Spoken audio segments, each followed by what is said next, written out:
Bismillahirrahmanirrahim. Assalamualaikum warahmatullahi wabarakatuh. Alright, today we are going to do the second last chapter, that is retirement and pension planning. So here is the quote by Josh Foreman said, the question is not at what age I want to retire. Okay, it is at what income I want to retire. Alright, so let's have a look at what is retirement.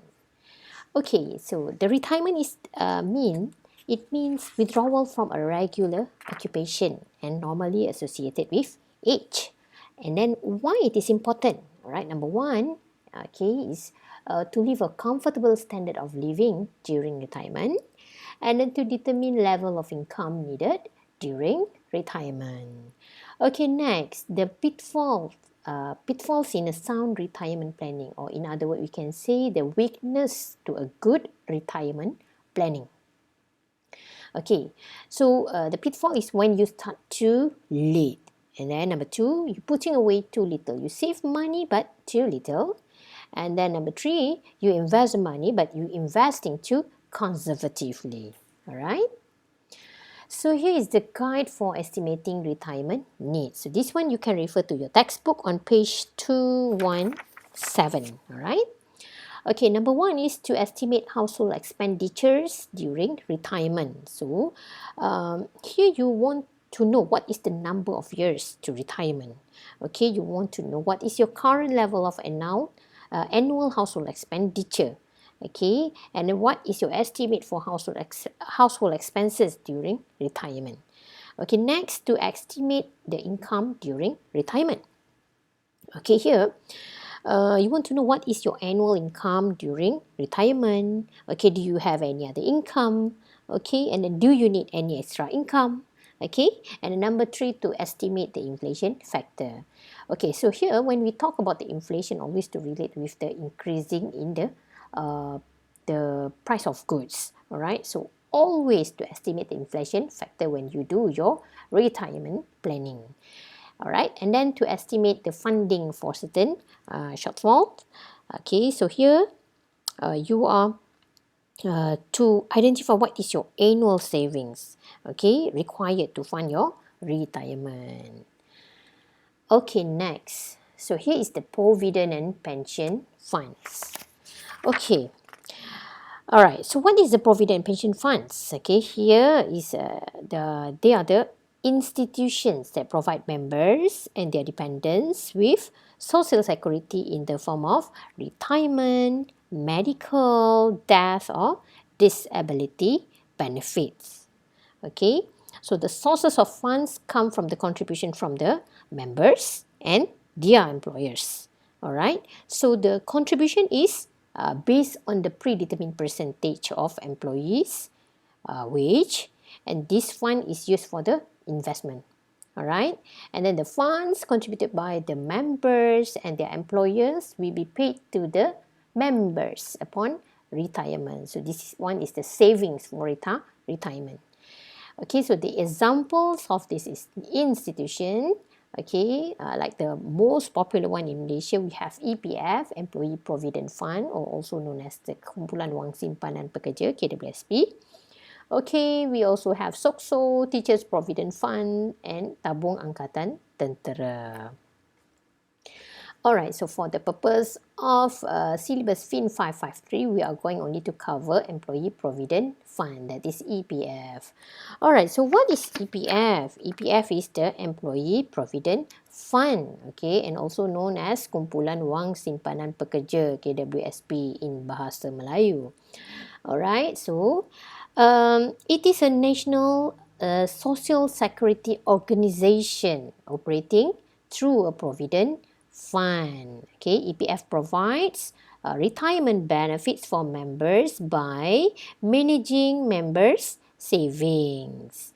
Alright, so EPF also provides a framework for employers to meet their employees' statutory and moral obligation. Alright, so the contributions to EPF is a mandatory contribution. So it is compulsory for all employees in Malaysia and also employer, okay, to contribute the money and then credited to the member's individual account. Alright, now let's continue still with the EPF.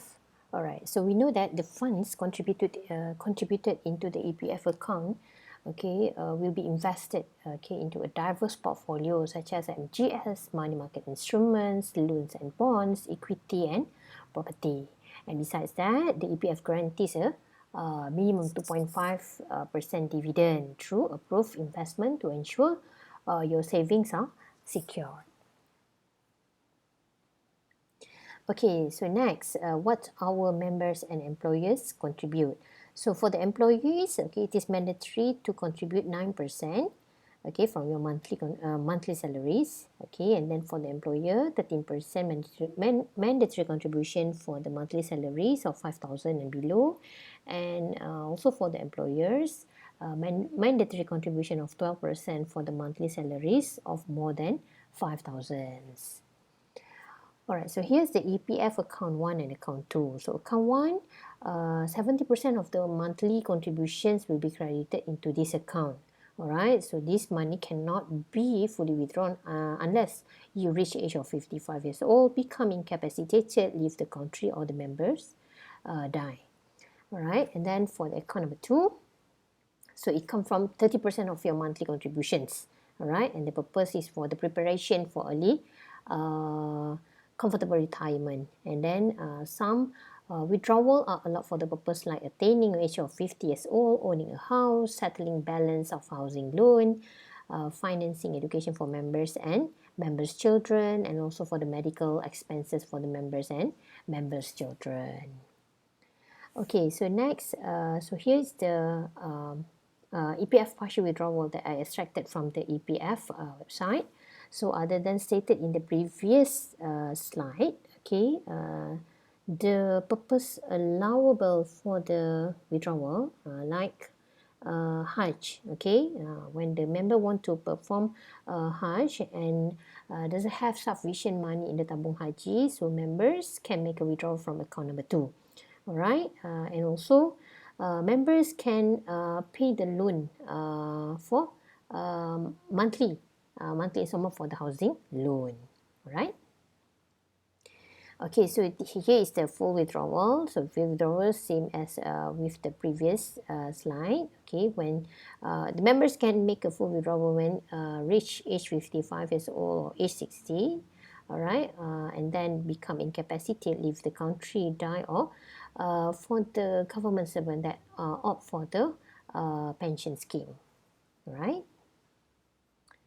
So next, here is the benefits. Okay, there are the benefits for the members. So the members can also use the balance in account number 1. Okay, whenever the members have 1,300 in account number 1, so they can use it to for the Hajj registration. All right.